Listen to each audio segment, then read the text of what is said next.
여러분 안녕하세요. 민도사와 함께하는 청년을 위한 교과 공부 시간에 오신 모든 여러분들을 진심으로 환영합니다. 안녕하세요. 김밥입니다. 네, 안녕하세요.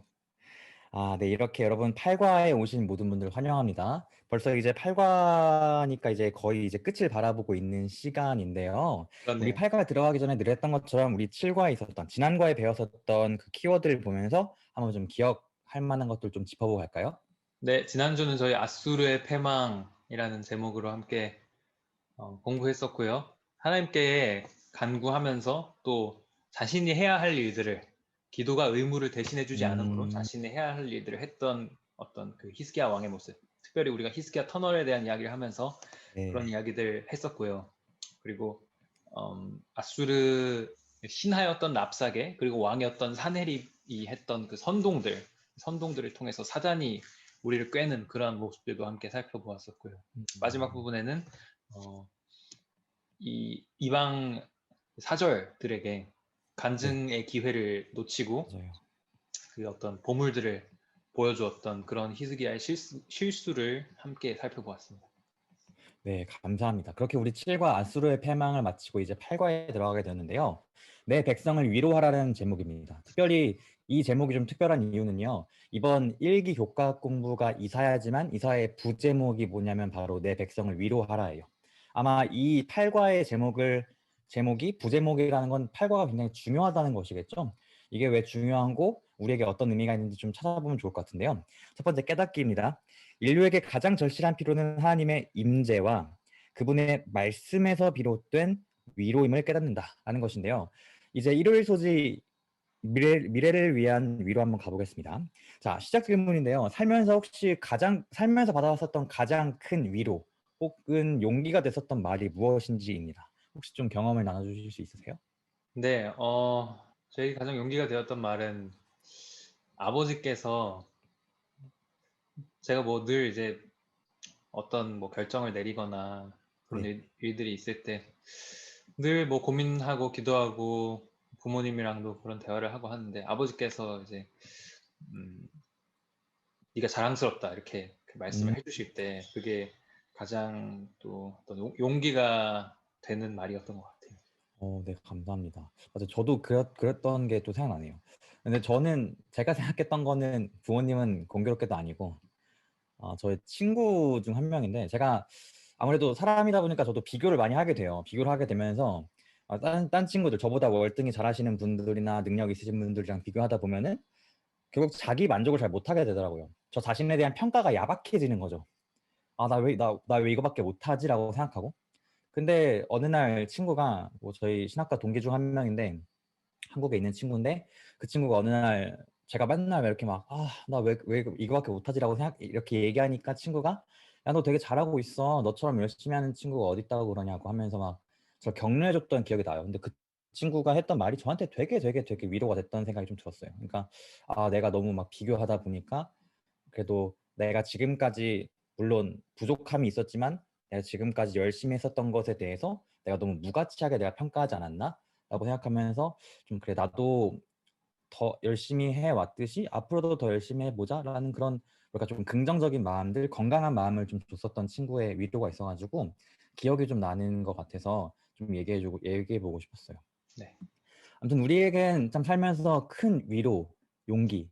아까 김밥님이 말했던 것처럼 아버지의 자랑스럽다는 그 말은 평생 남는 것입니다. 평생 남으면서 내가 힘들 때마다 용기와 위로가 되겠죠. 우리가 지금까지 이사야서를 배우면서요, 지금까지 하나님께서 하셨던 그런 외침이 대부분이 회개해라, 심판이 다가올 것이다, 라는 그런 하나님의 호소였습니다.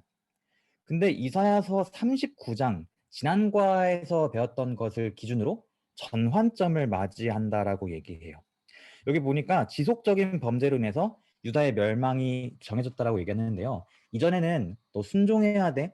순종하지 않으면 포로 생활을 맞이할지도 몰라. 라는 그런 경고의 메시지였다면은 39장 지난 시간에 그 히스기야의 범죄로 인해서 너희 멸망할 거야. 바벨론이 너희를 잡아갈 거야라고 딱 심판이 선고되는 그런 모습을 보이는 것이죠. 한번 지금까지 배웠던 좀 교과 내용을 좀 살펴보면서 지금까지 유다는 어떤 위기에 처해 있었고 그 정복자들은 어떤 나라였는지 한번 좀 각각 좀 생각해 보는 시간 좀 갖고 싶어요. 지금 기억 남는 게 있으신가요, 김감님? 어, 여러 다른 나라들의 공격을 받았던 것들 기억이 네. 나고요. 뭐 북방 이스라엘, 시리아, 아수르 이런 나라들의 공격을 받았던 것 같습니다.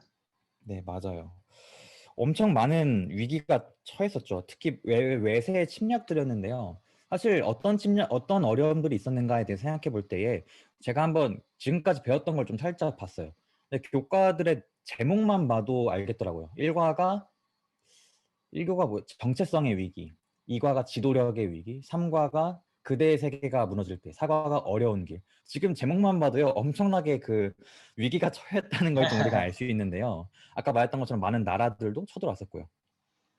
근데 그런 단순한 침략이 아니었어요. 하나님의 이 선고는. 어떤 거였는지 한번 밑에 한번 성경절 읽어주시겠어요? 날이 이르리니 내 집에 있는 모든 소유와 너의 조상들이 오늘까지 쌓아둔 것이 모두 바벨론으로 옮긴 바 되고 남을 것이 없으리라. 여호와의 말이니라. 또 너에게서 태어날 자손 중에서 몇이 사로잡혀 바벨론 왕궁의 환관이 되리라 하셨나이다 하니. 네, 진짜 이제 아예 바벨론으로 포로 잡혀가는 것에 대해서 확정된 이 모습을 말씀하시면서 진짜 최종적인 멸망을 이렇게 경험하게 되는 것을 봤는데요. 그러면 아까 말씀드렸을 때 39장에서 선고를 했다 했잖아요. 여기 39장 어디죠? 여기 지금 6절, 어이구, 6절과 7절 이렇게 나오잖아요. 네. 이렇게 이 부분에서 했는데, 그러면은 40장부터 한번 생각해 봅시다.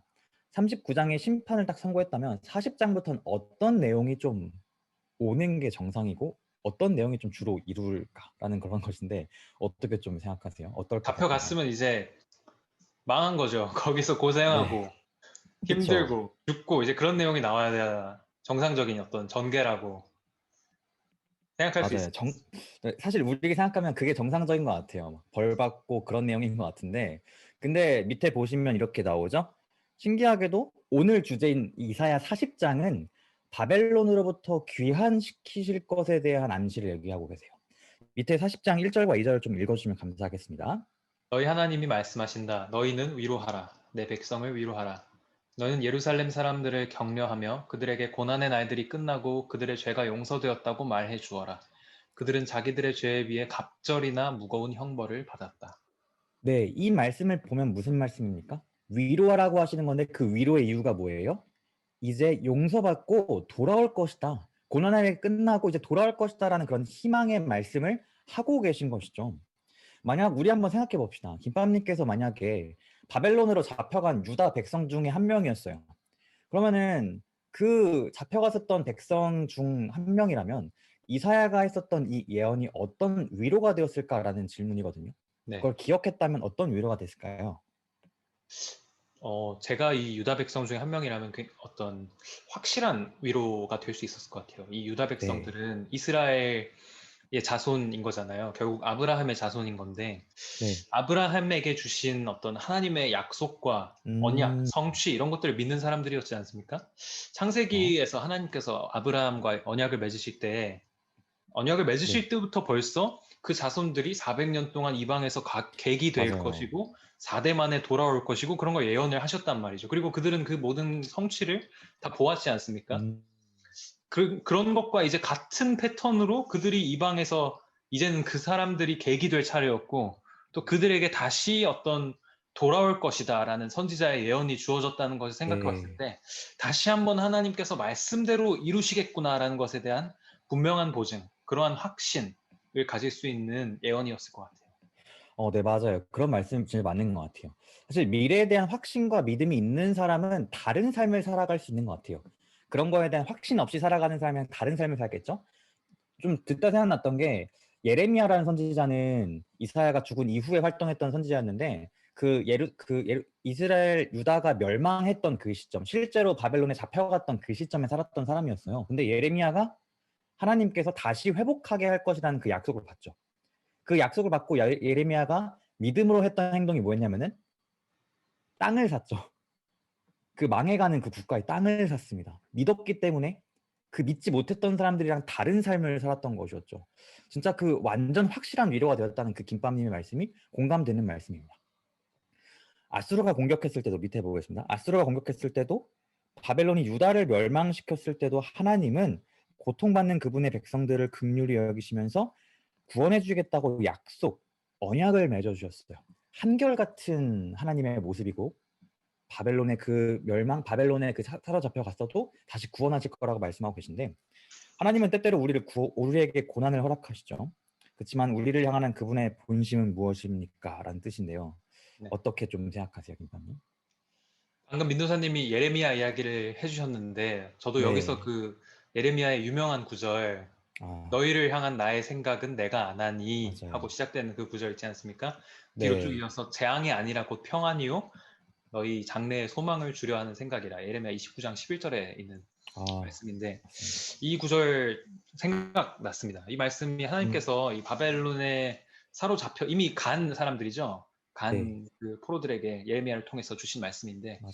하나님의 그 본심이 재앙이 아니라 평안이다. 너희한테 맞아요. 소망을 주려고 하는 거라는 것을 알 수 있는 구절이었어요. 포로로 아, 니네 포로 생활 해야 된다는 그런 이야기를 하면서도 그러면서 그 뒤에 이제 그 모든 말씀을 다 하시고 그 뒤에 이제 하시는 말씀이 네. 너희가 전심으로 나를 찾고 찾으면 나를 만나리라 이런 약속을 또 주신단 음, 말이죠. 그래서 이 네. 그들이 이 잃어버린 하나님과의 어떤 이 만남을 관계를 회복할 것이기 때문에 이 그들의 모든 이 재앙처럼 보이는 것들이 사실은 재앙이 아니라 평안이었다라는 어떤 하나님의 말씀을 보면서 그런 이 고난들을 통해서 이 하나님 자신의 백성들이 그분께로 돌아오고 또 그분을 만나게 하는 것이 그분의 목적임을 생각하게 됩니다. 그것이 네, 하나님의 감사합니다. 본심인 맞습니다. 것이죠. 네, 너무 좋은 말씀 감사합니다. 혹시 밑에 여기 선지자 왕도 좀 읽어주겠어요? 제가 좋은 네, 구절 있어서 가져왔는데. 네. 당신의 부드러운 사랑의 대상이 되었던 사람들을 영원히 버리지는 아니하셨다. 하나님께서는 세상 모든 열국 앞에서 그들을 멸하기보다는 구원하기 위하여 표면적인 패배를 승리로 이끄시는 당신의 계획을 증명하고자 하셨다. 네, 감사합니다. 진짜 이게 본심이 평안이고 소망이었다. 하나님의 그 구원의 계획 가운데 일부였다라는 것을 깨닫게 됩니다. 그 다음 월요일 소지를 가볼 것인데요. 지금까지 말했던 걸 좀 생각해 보면은 하나님께서 그 다시 한번 위로를 약속하시잖아요. 약속하시고. 근데 하나님께서 성경에서요. 그분의 백성들과 약속하고 언약하실 때에 항상 했던 것이 무엇이었냐면은 자기를 드러내세요. 언약하실 때 자신의 모습을 드러내십니다. 그것에 대한 가장 대표적인 예 중 하나가 뭐냐면 시내산에서의 언약이죠. 시내산에서의 언약. 하나님의 영광이 드러나고 하나님께서 임재하시고 하나님의 말씀이 선포되는 것인데요. 그래서 하나님의 임재와 말씀은 언약, 하나님께서 언약을 맺는 상징입니다. 여기 나와 있는 것처럼 상징입니다. 그 언약이라는 것이 바로 백성들에게 위로와 구원과 소망을 가져다 주는 것이었죠. 근데 이 유다 백성들은 하나님과의 그 언약을 깨버렸기 때문에 하나님은 그 땅에서 떠날 것이다라고 얘기한 거죠. 떠날 것이다. 그 유다를 내가 버리겠다라고 얘기하셨던 것입니다. 근데 그렇게 떠날 것이라고 말했던 그 하나님의 이야기를 지나서 이사야 40장 5절은 또 우리에게 또 중요한 말씀을 주시고 있거든요. 한번 좀 읽어주시겠어요? 여호와의 영광이 나타나고 모든 육체가 그것을 함께 보리라. 이는 여호와의 입이 말씀하셨느니라.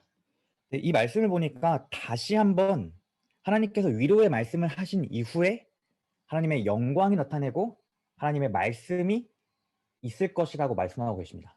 이 영광, 하나님의 임재와 말씀, 이것이 뭐의 상징이었다고 했죠, 아까? 아까 언약의 상징이라고 했잖아요. 하나님의 언약을 다시 한번 맺겠다고 말씀하시는 거였어요. 하나님이 다시 언약의 백성들을 회복하신다는 것이었죠. 사실 생각해보고 성경을 다시 한번 보면요. 내가 너희를 버렸다고 했지만 하나님은 그들을 버리지 않았습니다. 절대 그들을 떠나지 않았어요. 하나님은 오히려 포로로 잡혀갔었던 그 바벨론에서 함께 계셨어요. 에스겔서 11장 16절에도 굉장히 중요한 말씀이 있는데요. 이런 말씀이 있죠. 포로들에게, 유다 백성들에게 얘기하죠. 너희가 그곳에 있는 동안, 너희가 바벨론에 포로 잡혀 있는 동안 내가 너와 함께 하겠다라고 얘기했어요. 내가 너를 버렸다고 했지만 그분의 임재는 늘 있었습니다.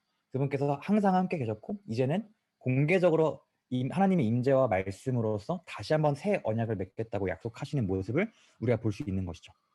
그래서 이사야 40장 같은 경우는 하나님의 백성과 그분의 땅, 그 예루살렘 그 땅을 회복할 것이라는 위로였다라는 것을 우리가 좀 정리하면서 넘어가야 될 것 같아요. 그렇다면 여기서 또 질문이 있습니다. 중요한 질문이에요. 백성들은 하나님이 임재하신다 했잖아요. 하나님이 임재하시는데 하나님의 임재를 다시 맞이하기 위해서 어떤 준비가 필요했을까요? 라는 질문이에요. 어쩌면은 그냥 하나님이 말씀하셨으니까 때가 되면은 자연스럽게 하나님이 다시 오시는 걸 수도 있고, 아니면은 그들이 뭔가 준비를 해야지 하나님이 오시는 걸 수도 있거든요. 음, 근데 이사야 40장 30절 말씀을 보면요, 이렇게 얘기해요. 너희는 여호와를 위하여 광야의 길을 준비하라. 너희는 우리 하나님을 위하여 사막의 대로를 평탄하게 하라라고 말씀하시면서, 이사야는 너희가 가만히 기다리면 되는 것이 아니라 너희가 하나님의 길을 준비해야 된다라고 얘기하고 있어요. 음. 준비해야 한다라고 얘기하고 있어요. 그러면 이 이사야 40장 30절에 있는 이 말씀이 어떤 의미일지 한번 좀 김밥님께서 좀 의견을 좀 여쭤보고 싶은데 어떻게 좀 생각하시나요?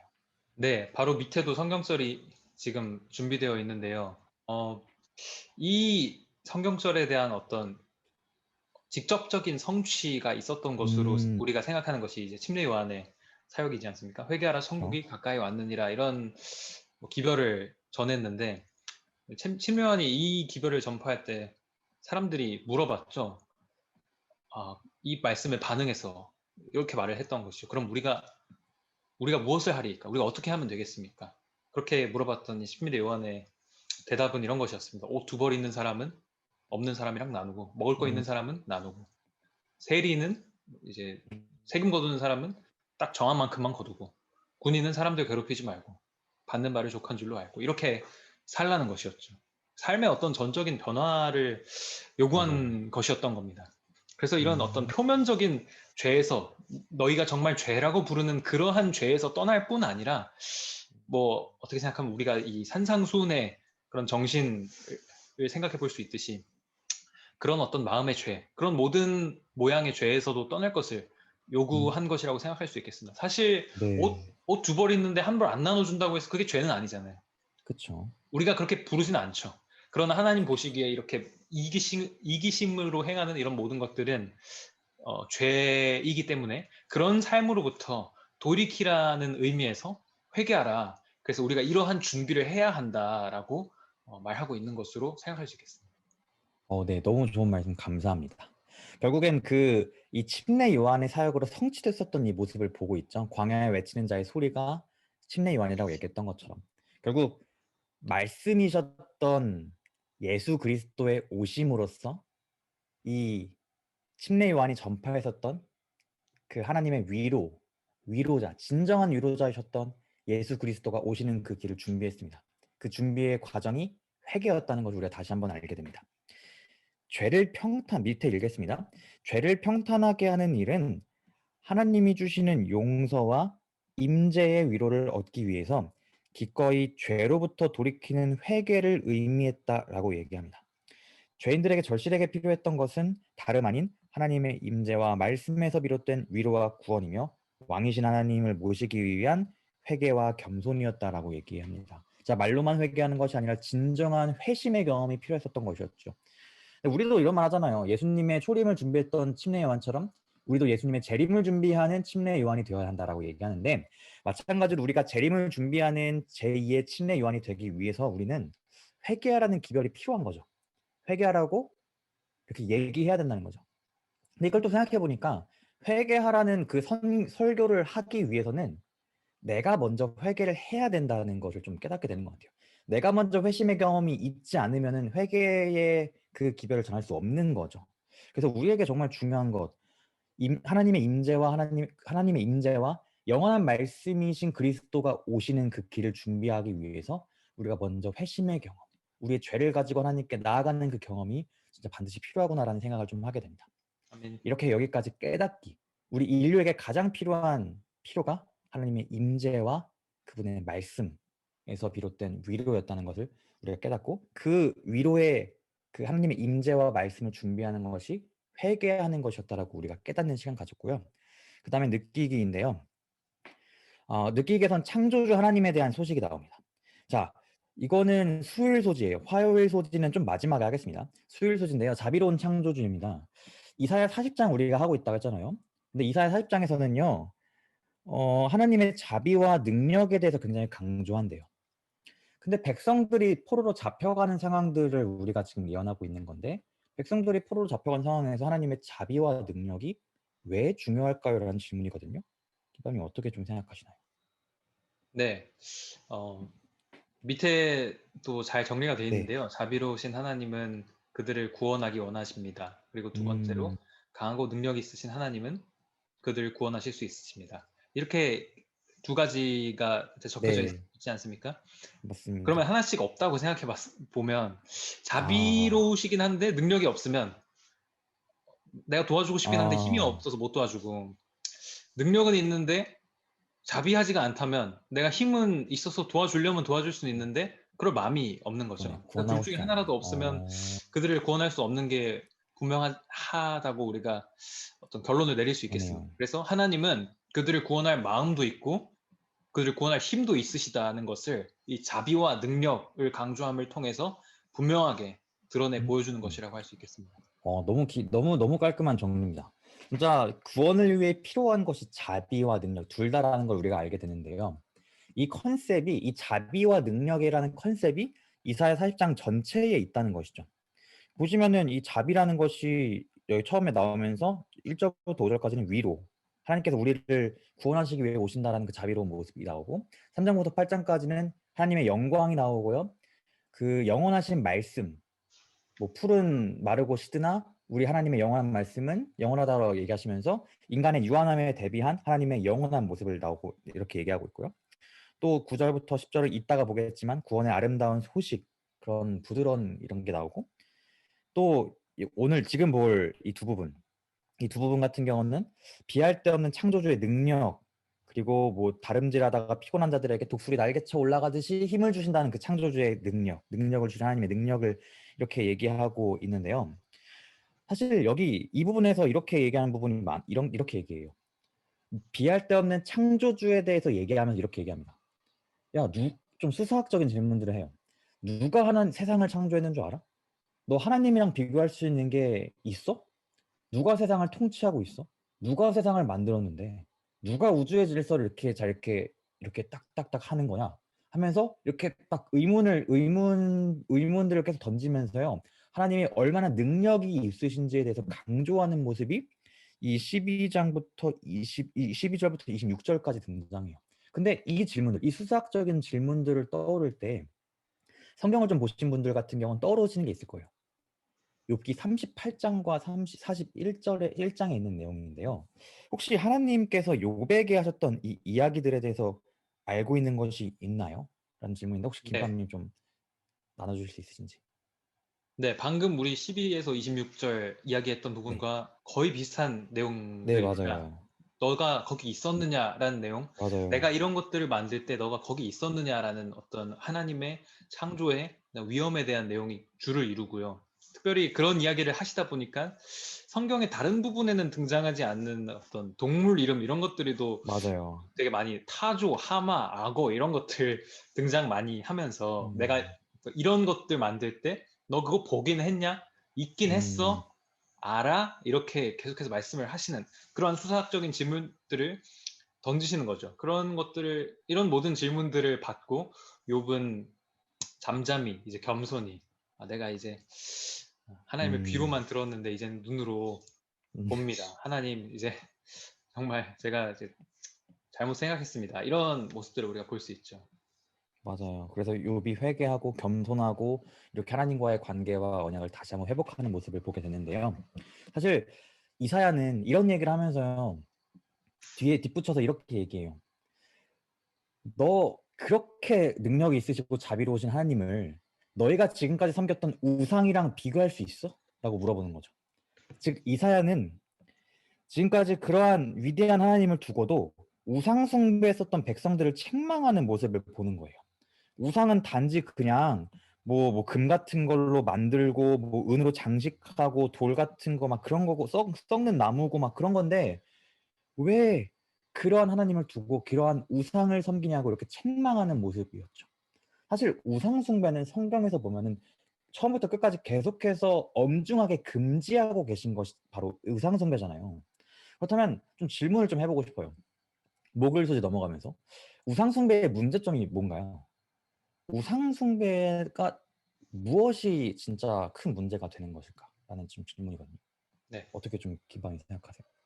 네, 우상 숭배를 일단 뭐 우리가 다 당연히 알고 있듯이 계명에서도 첫 네, 번째로 그렇죠. 금하고 있는 부분인데 계명이 축약된 형태의 어떤 계명을 우리가 성경에서 본다면 결국 이제 하나님을 사랑하고 이웃을 사랑하는 그런 것들이잖아요.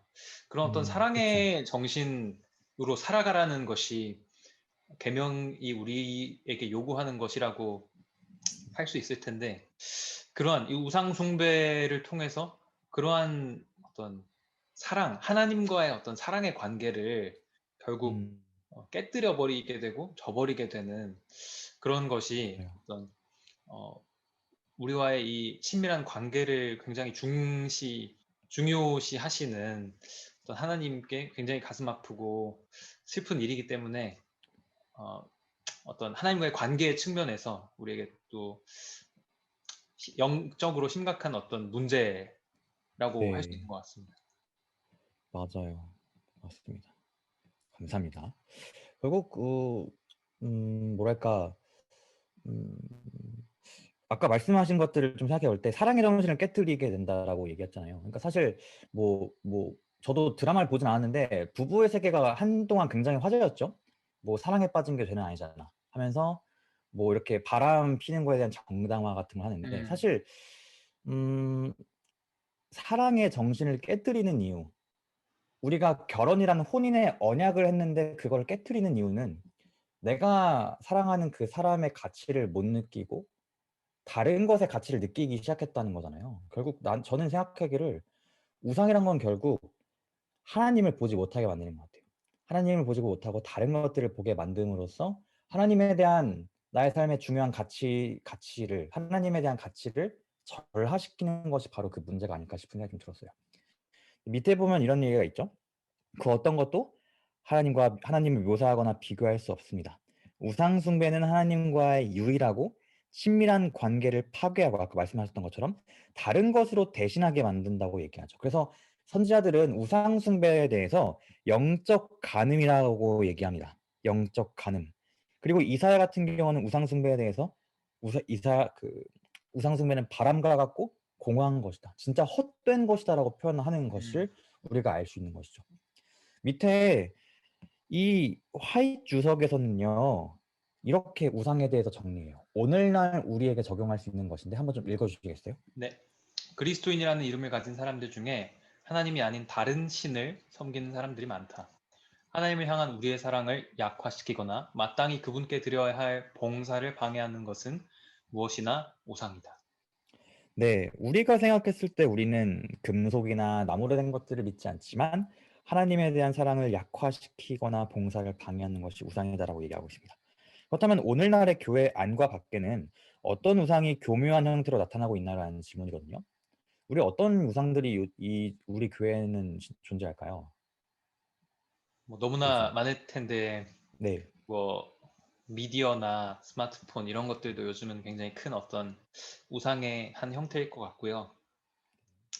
어, 그 외에도 어떤 사람이 우상이 되는 경우도 아마 많이 있을 것 저, 같아요. 교회 안에서도 뭐 교회 안팎이니까 교회 안에서는 어떤 목회자나 어떤 영향력이 있는 다른 개인들이 또 음, 어, 그들로 인해서 하나님을 볼 수 있어야 하는데 인간에게 집중하게 된다거나 그런 일이 있을 때는 그런 사역자들도 우상이 될 수 있을 것이고 그 밖에서는 뭐 또 다른 어떤 인간관계들 우리가 뭐 음, TV에서 보는 아이돌 말 그대로 아이돌이죠. 그쵸. 그런 분들도 어, 하나님과의 관계 가운데 놓이게 된다면 또 어떤 우상이 될 음, 수 있을 것이고 연인이나 뭐 혹은 네, 수많은 그쵸. 인간관계들도 다 하나님보다 우선이 되었을 때 네, 우선이 되었을 때 우상이 될 수 네, 있다고 맞아요. 생각합니다.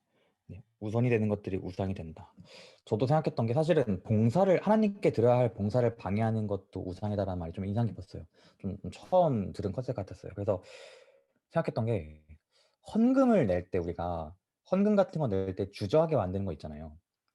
그것도 우상이구나라는 생각이 좀 들어요. 예를 들어서 내가 내 집 마련을 하기 위해서 돈을 좀 저축하고 있는 상황이다. 아니면 내가 투자를 하기 위해서 내가 좀 돈을 모으고 있는 중이거나 아니면 내가 빚을 빨리 갚고 싶어 학자금 대출을 빨리 갚고 싶어서 내가 계속 허리띠를 졸라매고 있는 상황이라서 헌금을 드리기 주저하게 만든다면은 그것들도 빚도 내 집 마련의 꿈도 우상이 될 수 있는 것이죠. 음, 또 봉사를 방해하는 것 혹시 사역을 주저하게 만드는 것들도 우상일 수 있을 것 같아요. 예를 음, 들어서 뭐 직장에 취직한 다음에 아 이제 너무 힘들고 피곤하니까 안식일에 막 교회 봉사하는 거 힘들다.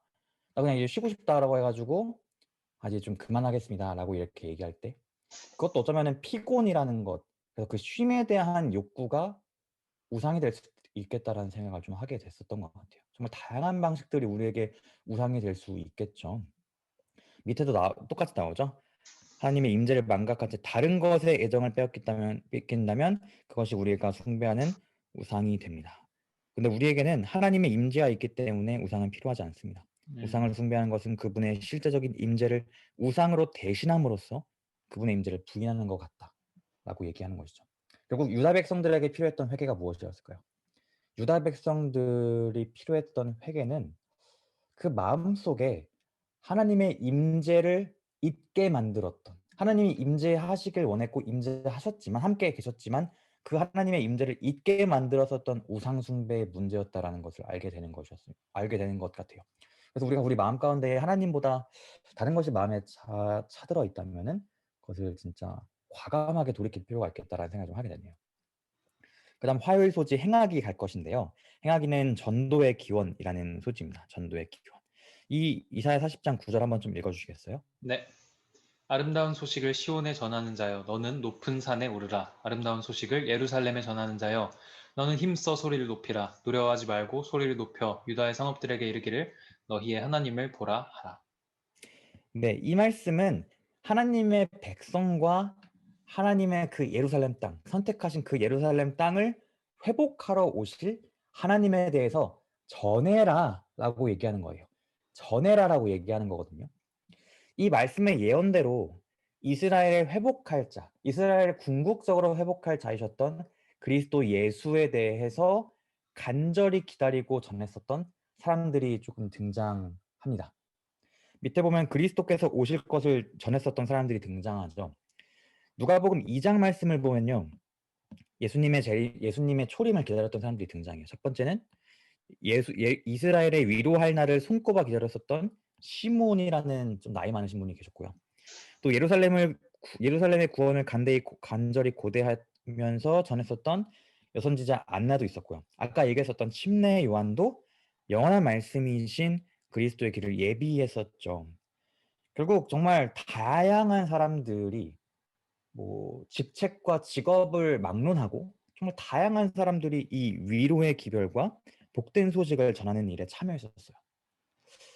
이 시대에 예수님의 재림을 오실 것을 전하는 사람들, 예수님의 그 재림에 대한 기별, 그 위로의 기별과 그 복된 소식을 전하는 사람들은 과연 어떤 사람들에게 위임되었을까요? 라는 질문인데 기범이 어떻게 생각하시나요? 누가 이런 네. 일을 감당하게 될까요? 어, 뭐, 기본적으로 일단 우리 모두에게 주어진 네, 일이라고 생각할 수 있을 것 같아요. 이 내 백성을 위로하라는 메시지가 누구에게 필요하냐고 생각해 보면 사실은 우리 모두에게 필요한 메시지이지 않습니까? 모든 네, 사람들이 이 이스라엘 백성들이 포로 생활을 하면서 힘들고 고된 맞아요. 생활 가운데 그들의 회복을 바랐던 것처럼 지금 네, 오늘날도 죄의 짐에 눌리고 어떤 더 나은 삶을 바라는 이 모든 인류에게 어떤 회복의 메시지가 필요할 텐데 그런 모든 사람들에게 필요한 메시지라면 또 모든 사람이 마치 바울이 모든 사람에게 모든 모습이 되어서 다가갔던 것처럼 또 우리 모두에게 어떤 맡겨진 어, 어떤 사명, 위임된 일이라고 생각할 수 있을 것 같습니다. 네, 맞습니다. 우리 모두에게 위임된 일이 맞습니다. 이 아름다운 소식은 평범한 사람들에게도, 우리 같은 모든 사람들에게도 똑같이 임해 있는 것이죠. 그래서 우리가 인류의 구원이신 여기 행하게 나온 것처럼 인류의 구원이신 예수님의 재림을 맞이할 수 있도록 우리가 모든 사람들이 복된 소식을 전하고 사람들을 준비시키는 일, 그 일에 헌신할 수 있도록 우리가 결심해야 할 것 같습니다. 그리고 재림을 기다렸던 사람들에게 재림은 심판이 아니라 구원의 기별이었던 것처럼 우리가 재림을 기다린다면은 우리가 이 예수님의 복음을 전하는 일이 참 기쁨이 될 수 있을 것 같습니다. 우리 마지막 이 결론 읽고 마칠까요? 네. 우리가 구원을 받을 수 있는 이유는 하나님께서 자비로우시고 그분에게 우리를 구원할 만한 능력이 있기 때문입니다. 우리도 그분의 임재를 위하여서 세상에 복된 소식을 전하기로 결심해야 합니다. 아멘. 우리도 결심해야 하겠습니다. 네, 이렇게 우리 팔과 내 백성을 위로하라를 마치게 되었는데요. 김밤님은 이렇게 정리하면서 어떤 생각 좀 드시나요? 네, 우리 모두에게 맡겨진 그리고 세상 모든 사람에게 전해져야 할 이 기별을 또 나도 역시 전하는 데 동참해야겠다는 결심과 함께 우리 아까 전에 또 왼쪽 아랫부분에서 살펴보았던 것처럼 회개에 대한 말씀. 네, 그렇죠. 결국 어떤 우리가 준비를 해야 한다고 했을 때 그러한 어떤 내가 먼저 회개의 어떤 경험, 회개의 열매를 맺은 모습으로 또 다른 이들에게 이러한 회개의 어떤 메시지를, 기별을 전할 수 있는 사람이 되어야겠다는 생각 다시 한번 결심해 봅니다. 네, 감사합니다. 제가 아까 처음에 시작할 때 이 내 백성을 위로하라는 이 제목이 이사야라는 이 교과 공부의 부제목이라고 했었죠. 왜 이 주제가 중요한 것일까라고 생각하면서 저도 좀 질문하고 들었어요. 근데 아까 김밤님께서도 말씀하셨던 것처럼 우리도 마찬가지로 바벨론의 포로로 잡혀갔었던 그 유다 백성들과 마찬가지로 우리도 이미 지금 죄의 포로로 살아가고 있잖아요. 죄의 속박에서 빠져나오지 못하고 살아가고 있습니다. 근데 그 포로 생활하고 있었던 그 백성들에게 회복의 약속과 위로를 지금 하나님이 하고 계신 것처럼, 그리고 그 사람들에게 회복의 주체이신 예수 그리스도, 지금까지도 우리가 살펴봤었던 이새의 가지, 이새의 뿔이 큰 빛이었고 임마누엘이신 그 아들이신 그 예수님을 맞이하기 위해서 오늘 아까 말씀하셨던 것처럼 회개의 필요성을 강조하고 있잖아요. 위로하시고 회개하라고 말씀하고 계시고, 똑같이 재림을 준비하는 우리에게도 꼭 필요한 말씀인 것 같기 때문에 이 말씀이 정말 중요한 주제인 것 같아요. 재림을 기다리면서 우리가 회개하고 그 위로를 바라보면서 위로받고 회개함으로써 마음을 준비하고, 또 재림을 기다리는 것이 단순히 기다리는 것이 아니라 그 복된 소식을 잘 전하는 것도 우리에게 정말 필요하다는 것을 다시 한번 좀 깨닫게 되는 것 같습니다. 그래서 이 팔과가 참 의미 있지 않았을까 싶습니다. 기도하고 마치겠습니다. 사랑의 아버지 하나님, 당신의 백성을 위로하시고 다시 오시겠다고 약속하시고 우리에게 회개함으로써 당신의 길을 준비하라고 말씀하신 것처럼 우리의 삶이 그것들을 준비할 수 있는 사람 될 수 있도록 도와주옵시고 그것을 전할 수 있는 저희가 되게 도와주세요. 예수님의 이름으로 기도합니다.